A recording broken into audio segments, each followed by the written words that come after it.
Ce soir, l'objet de la présentation, ça va être justement, par les gens qui ont fait cette étude, c'est-à-dire par Atmo Nouvelle-Aquitaine, d'avoir des résultats, je dirais, officiels de cette étude. Et après, de voir vers quoi on pourrait évoluer. Voilà, je vous remercie et je donne la parole à la personne suivante, qui est mon voisin, président départemental de la Chambre d'agriculture. Merci à tous. Bonjour à toutes et à tous. Je remercierai chaleureusement tous les agriculteurs qui sont déplacés parce que c'est aujourd'hui une chape de plomb pour eux, comme pour tout le monde, mais être incriminé dans les journaux comme on le voit tous les jours, ça devient compliqué, on peut se sentir mal et je comprends. Donc on est là aussi pour faire toute la lumière. Donc je vais vous présenter aujourd'hui les résultats qu'on a obtenus lors de l'étude 2021 à Montroy. Donc le site de Montroy, comme vous le connaissez, il est entouré de grandes cultures. Le préleveur, donc, qui est juste à côté, est positionné à peu près 150 mètres des premières cultures. On a réalisé 31 prélèvements en 2021, ce sont des prélèvements hebdomadaires. Donc on capte l'air, on capte à la fois les gaz et les particules, et derrière on envoie pour analyse au laboratoire. Donc pour entrer dans le vif du sujet, les résultats 2021, donc, dans toute la présentation, en vert ce sont les herbicides, en orange les fongicides et en bleu les insecticides. Donc ici vous voyez en haut le nombre de molécules détectées sur l'année sur le site de Montroy et les automnes 2020-2021. On a une très grande différence de précipitation entre 2019, donc la barre qui est en rouge. On avait un automne très humide, tandis que 2020 et 2021 ont été des automnes très secs. Donc ces automnes ont favorisé à la fois le désherbage chimique, mais également le désherbage mécanique. On a détecté 41 molécules et quantifié 20 molécules.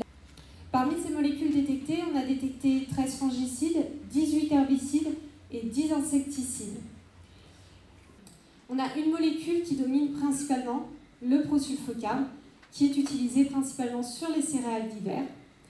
Et finalement, ces concentrations, donc les concentrations maximales qu'on a obtenues en 2021 au prosulfocarbe, donc à 268 nanogrammes par mètre cube, ce sont les plus fortes concentrations qu'on a observées en France. Donc ces données sont issues de la base de données nationale Phytatmo qui est ouverte au grand public.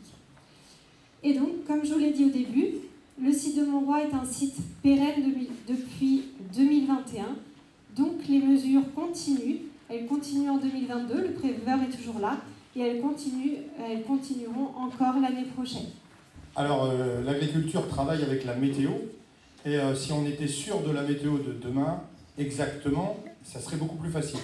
Mais il faut qu'on axe effectivement plus sur la capacité par rapport à la météo et les jours ou les dates d'application plus précises.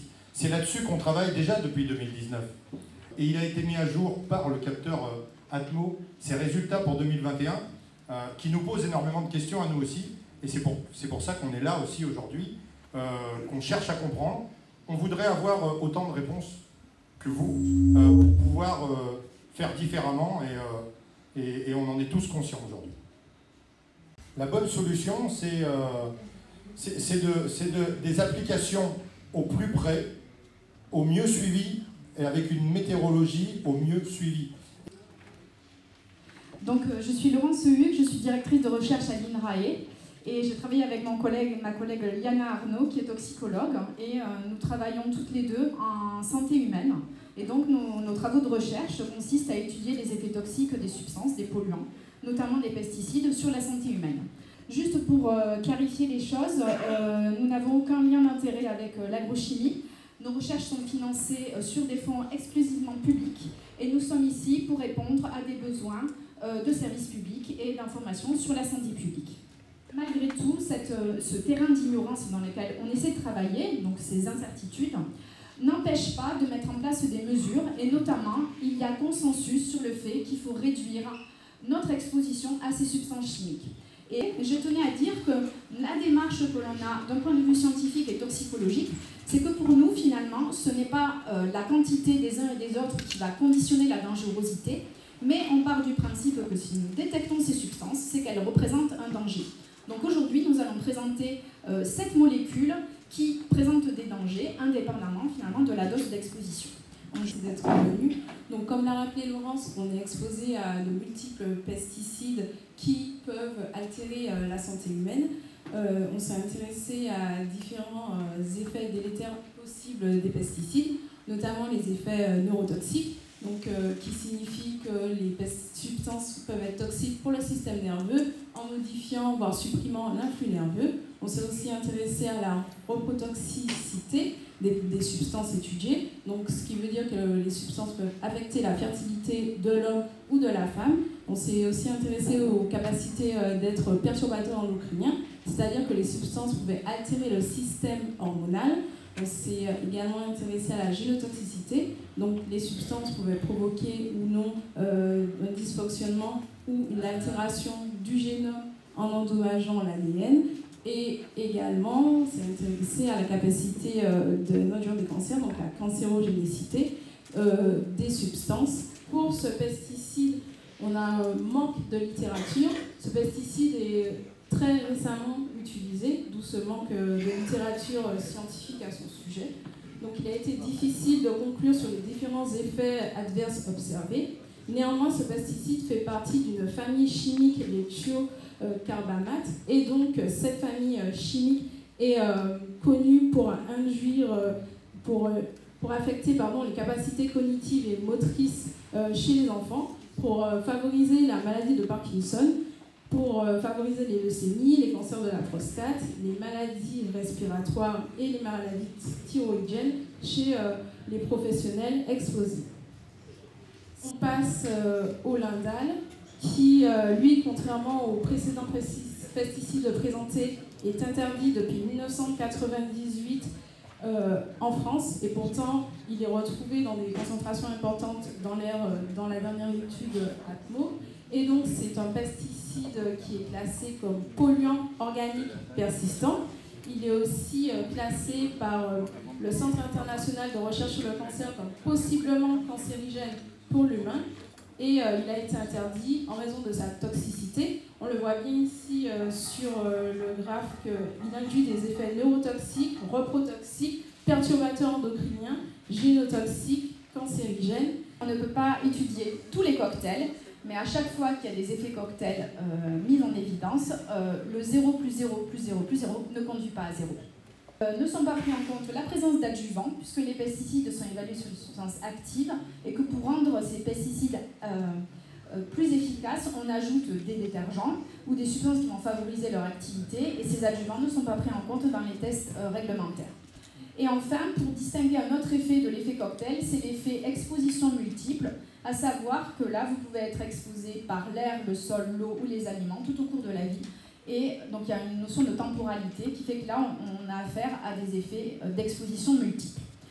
Mais l'ensemble des éléments qu'on vous a communiqués sur ces 7 pesticides laisse à penser que leur présence multiple, en tout cas, n'entraînera pas des effets bénéfiques pour la santé, et bien tout au contraire.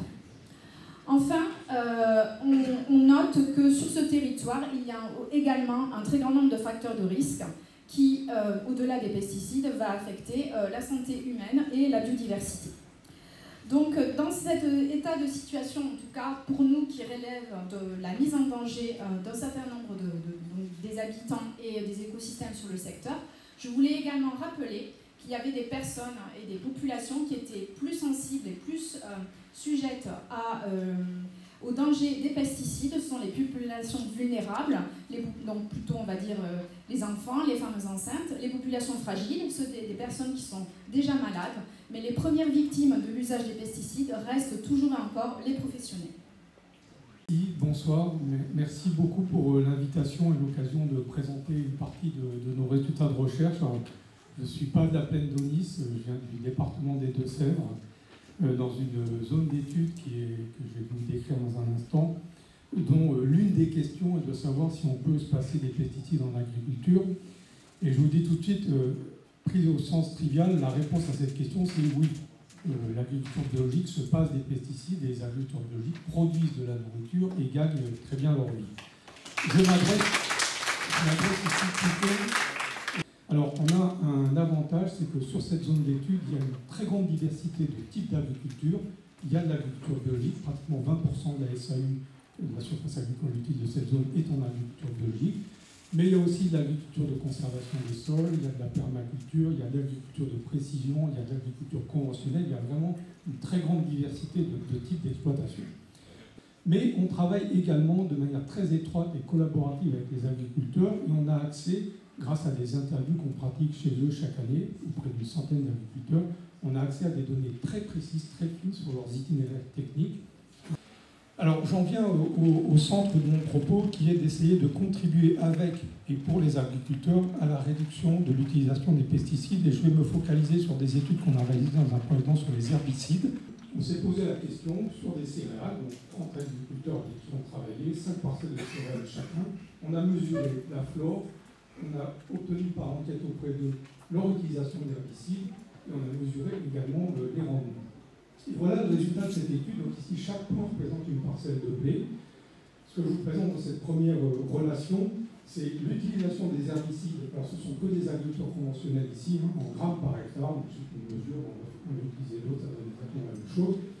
Et on regarde les effets sur le rendement. Et je dois confesser, à notre grande surprise, on n'a pas trouvé de relation positive. On s'attendait à une relation positive, on a plutôt une relation négative. C'est-à-dire que plus on utilise les herbicides, plus le rendement semble diminuer sur les céréales diverses sur nos zones. Et 500 parcelles, après 10 années de ce type d'expérimentation en grandeur réelle, on obtient toujours les mêmes résultats, c'est-à-dire qu'on peut réduire de manière substantielle l'utilisation des pesticides sans toucher au rendement et donc en augmentant les marges. Mais, et c'est le grand mais, après 10 ans d'expérimentation, on constate sur notre propre zone que très peu d'agriculteurs finalement se sont engagés dans des changements profonds de leur pratique agricole. Et donc ça indique qu'il y a d'autres freins et d'autres freins à lever, notamment la capacité à changer, ce qu'on appelle l'aversion au risque. Le risque aussi, il y a du risque quand un agriculteur change de mode d'exploitation et de pratique agricole. Et donc on s'associe actuellement avec d'autres partenaires, notamment le milieu de la coopération agricole, pour travailler sur un fonds assurantiel mutualiste qui permettrait de couvrir les agriculteurs qui s'engageraient dans des démarches de réduction très importantes de pesticides. Et pourquoi pas développer des filières agroalimentaires, par exemple du blé sans pesticides pour la planification ou d'autres choses. L'objectif de ce processus de facilitation, c'est vraiment, comme on le fait aujourd'hui, d'apporter de la clarté, de l'information. Les peurs, et j'en ai en tant que citoyenne comme vous, quand je vous écoutais, mesdames, ne serait-ce que de voir les points rouges partout, je ne sais pas ce que ça vous s'est pesé à vous dans votre corps, mais moi en tout cas, je n'étais pas rassurée, parce que voir tous ces clignotants rouges, forcément ça fait peur. Mais on a besoin d'informations. Donc on va travailler ensemble pour obtenir cette information.